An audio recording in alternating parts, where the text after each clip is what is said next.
Gumawa nga pala ako ng hopyang baboy. Na-miss ko na to, kaya napagawa ako. Niluto ko lang to sa kawali, hindi po sa oven. Walang pinagkaiba, masarap pa din. At parang nabibili sa bake shop. Mas masarap pa nga sa nabibili ko sa Asian grocery. Kaya ito, gagawin na natin. Napakadali lang itong gawin at hindi po maselan ang paggawa ng hopya. Gawin muna natin itong first dough. So paghaluin lang natin itong flour, konting salt, canola oil at saka water. So i-mix lang natin gamit itong ating spatula. At pagkatapos nating maihalo dito, ay gagamit naman tayo ng ating kamay para mainid natin to hanggat sa maging smooth po ang kanyang texture. At pagkatapos ay isantabi lang muna natin to dahil ay gagawa pa tayo ng kanyang pangalawang dough.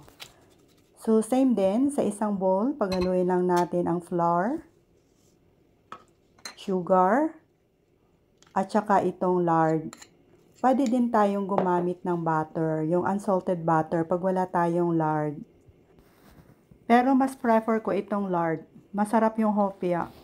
Pero depende na po yun sa inyo. Pwede din naman butter. So i-mix lang natin gamit itong ating kamay hanggat sa maging dough na po yung kanyang texture.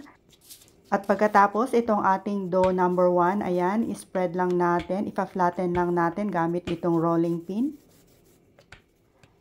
At pagkatapos ay ilalagay na natin itong ating dough number 2. So gagamit tayo ng isang kutsara, spread lang natin evenly.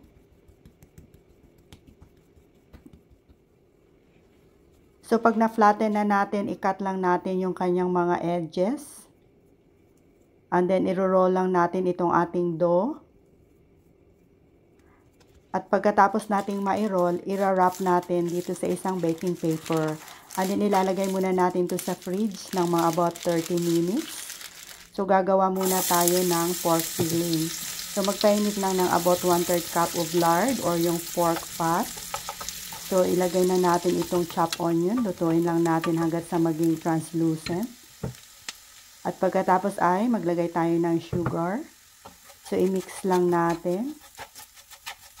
At pagkatapos nating na-i-mix, idagdag naman itong ating flour. Lalagyan din natin ng konting salt, about 1/2 teaspoon.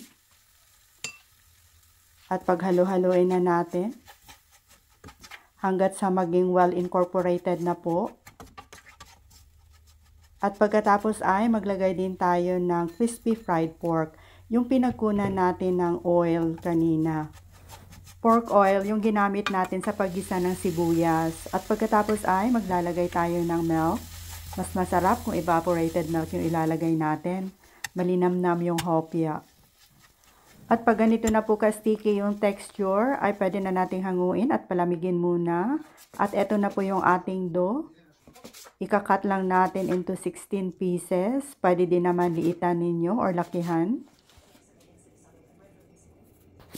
Take 1 piece of the dough and then ipa-flatten lang natin at saka maglagay tayo ng about 1 tablespoon of filling. I-wrap lang natin to and then i-close lang natin ng mabuti. Ayan. Gumamit tayo ng cookie cutter para ma-shape naman itong ating hopya. I-press lang natin to slightly para ma-form. Ayan, hopyang-hopya na po yung kanyang shape. Do this process with all the remaining dough and filling. Na-enjoy nga ako sa paggawa nito. Ilagay muna natin to sa fridge ng mga about 10 minutes at pagkatapos ay lutuin na natin. So nagpainit lang tayo dito ng isang non-stick pan. So ilagay lang natin itong ating naigawang hopya. Ayan.